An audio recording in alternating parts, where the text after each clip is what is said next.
The start of this offseason for the Red Sox is starting to heat up. We got player options being accepted, qualifying offers being sent, and much, much more. And we're going to be talking all about it in this episode of the Locked On Red Sox podcast. You are Locked On Red Sox, your daily Boston Red Sox podcast. Part of the Locked On Podcast Network, your team every day.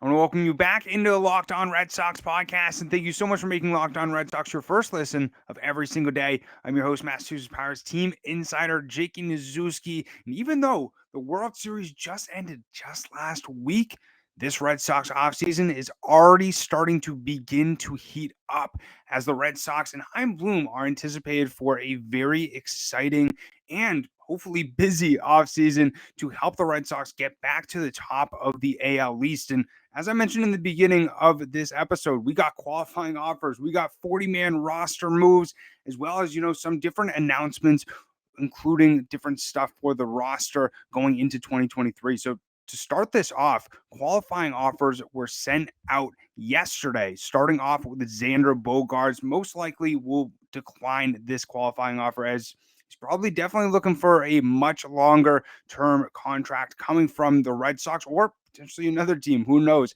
And then we got Nathan Eovaldi as well, the second player that the Red Sox offered a qualifying offer. This is an interesting one, not too surprising. Eovaldi did express interest coming back to the Red Sox. We saw him sign back with the team after the 2018 season, a 4-year deal, getting around $17 million a year. I'm curious to see sort of what he demands during this offseason. Maybe he'll look at the qualifying offer as a little bit of a raise of what he might get going into free agency. But, going into his 33 age season, I won't be surprised if he's looking for a 3 or 4 year deal and looking to get it right now so that he's able to get it at a good value.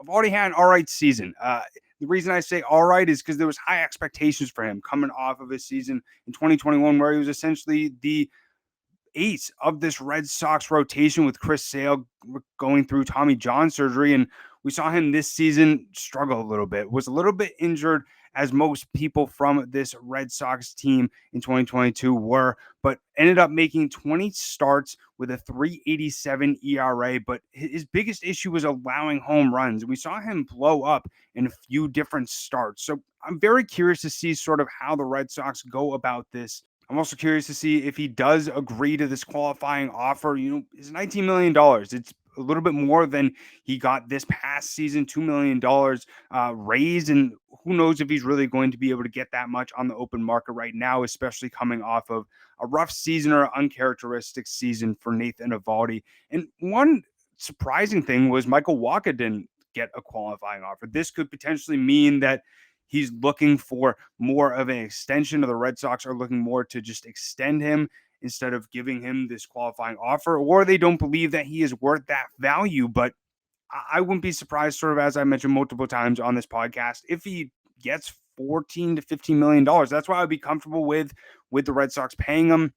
But who knows what they're thinking? They could think maybe that he's not going to have as dominant of a season as he did this past year, but he was essentially the ace of this Red Sox rotation. Anytime you saw Michael Wacha sketched in to that matchup for that specific game, you sort of put it in your mind that it was going to be a pretty easy game and likely a win. So very curious to see what the Red Sox do specifically on that front after not extending a qualifying offer to Wacha. Now, some other things that the Red Sox have done over these past few days is they've selected the contract of infielder Enmanuel Valdez. He came over from the Houston Astros in the Christian Vasquez trade this past trade deadline. And he was somebody, when you really look at the numbers with Worcester, it's not too surprising. But when you were able to see him like I was on a nightly basis when he was at least at Polar Park, he just played with so much energy and was really able to make not only big plays with his bat, but also in the field as well. Mainly played second base. He does have the ability to play multiple different positions around the diamond, outfield, also infield as well. And when we had actually Cooper Boardman, he's the sideline reporter and broadcaster for the Worcester Red Sox. He mentioned Valdez as being one of the guys for Red Sox fans to look out for to make an impact potentially this next season or waiting until September call-ups. But looking at what he did with Worcester, 237 batting average, 7 home runs, 30 RBIs with 34 walks. He was somebody that I noticed had a very good presence at the plate, was able to be patient, but he did go through a struggling stretch for a sizable amount of time when he was with the Woo Sox. But he did end up finishing the season playing in Double-A as well as in Triple-A with a overall 296 batting average, 28 home runs, 107 RBIs with 64 walks in 126 games. Something to be very impressed of, and a guy to look out for potentially, as I mentioned, this next season or going into the September call-ups at the end of the season. But another thing that the Red Sox have done over these past few days is they avoided arbitration with outfielder Rob Refsnyder agreeing to a 1-year deal for $1.2 million for the 2023 season. This was reported by Chris Cotillo. And interestingly enough, Refsnyder sort of came out of nowhere for the Red Sox. 32 years old, somebody who played for the Yankees and multiple other teams and ended up coming in kind of into the scene during spring training, was rumored as a fourth outfielder, but started in Worcester and did very well. And then once he came onto the scene, once injuries started to pile up and, the Red Sox needed to fill in some holes, he was able to make an immediate impact. And over his 600 plate appearances in the majors before playing for the Red Sox, he had 6 career home runs. And he hit 6 just this season, batting also .307 with 21 RBIs. Anytime you put him in the lineup, he was very consistent. Also came up clutch against the Rangers to help the Sox walk it off. A very memorable moment, at least for me, over this 2022 Red Sox season. But he also played good outfield as well. There's one play that comes into mind that maybe might come into some of the listeners' minds is when he missed the ball when it was raining. Honestly, I don't expect him to catch that. And throughout all the other times I saw him play outfield, he was very effective, made a few diving catches as well. And I could very well see him as the fourth outfielder next season for the Red Sox. Very curious to see what they also do with the rest of that outfield. Probably Kike Hernandez in center field. Who knows what they do with Alex Verdugo, but luckily, they were able to avoid arbitration and get this deal done. $1.2 million is a very good price for a guy like Rob Refsnyder, who you're also able to bring off the bench really at any point. And another thing that the Red Sox can look forward to going into the 2023 season that we talked about in our last episode, which is James Paxton. We didn't really know, at least at the time when we recorded our last episode with Lauren and I, because the Red Sox at that time had declined Paxton's club option. Now, he also did have a player option for $4 million, and he ended up picking that up. We heard Scott Boras say that he's very comfortable there. He really felt it was the best thing for this point in his career, and makes sense. I don't really think that he would be able to get more than $4 million. Boras thought otherwise, but he's somebody who's battled injuries over these last 2 years, ended up having Tommy John surgery just a year and a half ago and was recovering that for majority of this season. Never pitched for the Red Sox, and over these last 2 seasons has only pitched in 6 games with the Yankees in 2020 and also with the Mariners in 2021. And with a combined 7.16 ERA. So very curious to see what he does with the Red Sox going into 2023. As I said in our last episode talking about James Paxton, I'm comfortable with him coming on the team for $4 million. I think it'll be a steal. It could potentially be sort of the role that we mainly expected Rich Hill to have this past year, as being a long reliever out of the bullpen or as a fill-in starter, not somebody, especially coming back. I think that they should rush back. Obviously, he was able to fully recover from Tommy John surgery, but you want to make sure that he comes back right and, doesn't have any issues either with injury or isn't able to come back fully as the James Paxton that we're all hoping, or at least as we last saw prior to this injury. But that's something that, you can really look forward to with the Red Sox offseason going into next year. But going into our second segment, I'm going to talk a little bit about some more announcements that the Red Sox made over these past few days. But before I do that, I just want to take a second to talk to you about betonline.ag. betonline.net, which is your number one source for your sports betting info. They have stats, news, and analysis, and get all your latest odds and trends for every professional and amateur league out there. From football to basketball to soccer and esports, they have it all at betonline.net. And if you love sports and sports podcasts,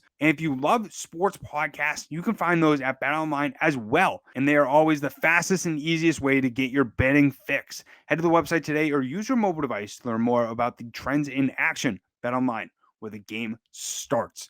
Now going into another decision that we heard general manager Brian O'Halloran tell reporters just a few days ago is that the Red Sox are planning on putting Garrett Whitlock in the rotation. This is something that has been debated over these last few months or so. We saw Whitlock move from the bullpen to the rotation, which he had mainly prior to this past season. He'd only pitched in the bullpen in the majors and also with the Red Sox just last season. And so putting him in the rotation is definitely a sign that the Red Sox are looking to use him primarily as a starter. He came up through the Yankees system as a starting pitcher. And prior to this past season, when he was a starter, he had last pitched as a starting pitcher since 2019 in AA with the Yankees. So one thing that, a lot of Red Sox fans have been saying with him staying in the bullpen, I know Lauren wants him to be the closer, is that they love being able to have that guy in Garrett Whitlock, like we saw in John Schreiber,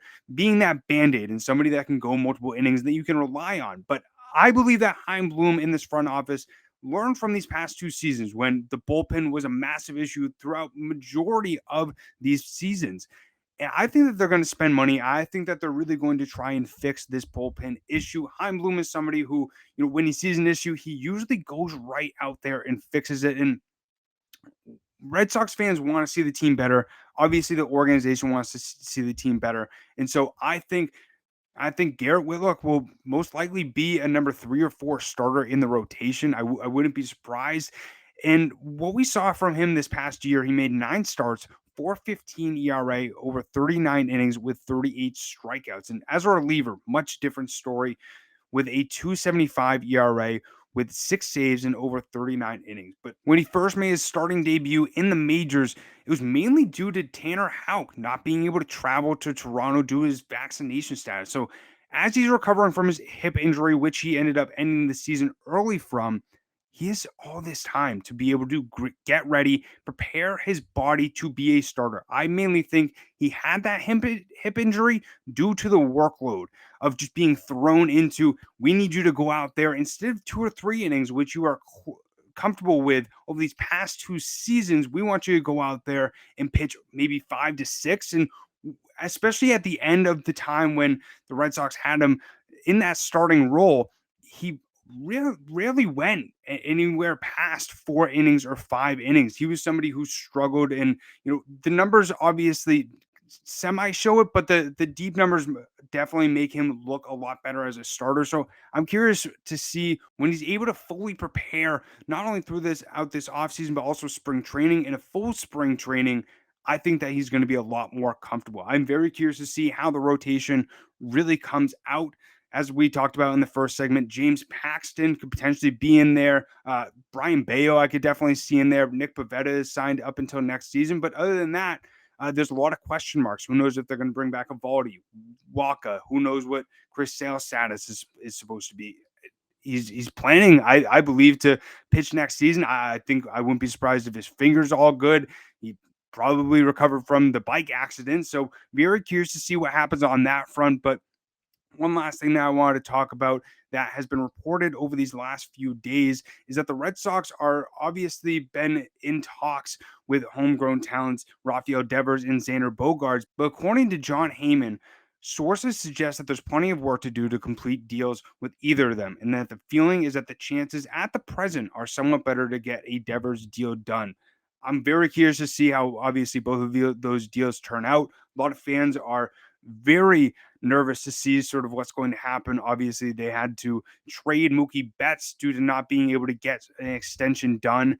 And so that's going to be the biggest question mark throughout this offseason. We're obviously going to keep on updating you about those different fronts. But as always, we greatly appreciate you tuning into the Locked On Red Sox podcast. and for making Locked On Red Sox your first listen of every single day. Now make your second listen Locked On Sports Today podcast. They have the biggest stories of the day, plus instant reactions, big game recaps, and the take of the day. It's available on the Odyssey app, YouTube, or wherever you get your podcast. But if there's anything that you guys want us to talk about outside of what's happening in Red Sox news or doing these different interviews, let us know over on Twitter at LO_Red Sox. You can also follow myself on Twitter. It's at Jake Iggy. And also my co-host Lauren. It's la 3 laws, Lauren with 4 R's. But as always, greatly appreciate everybody tuning in. We're going to be posting 5 days a week throughout this offseason to keep you posted about everything that is going on with the Boston Red Sox. So make sure to subscribe over on Apple Podcasts, Google Podcasts, wherever you listen to podcasts, or also over on YouTube as well. But we're going to end this episode how we always end it. Let's go Sox. Peace.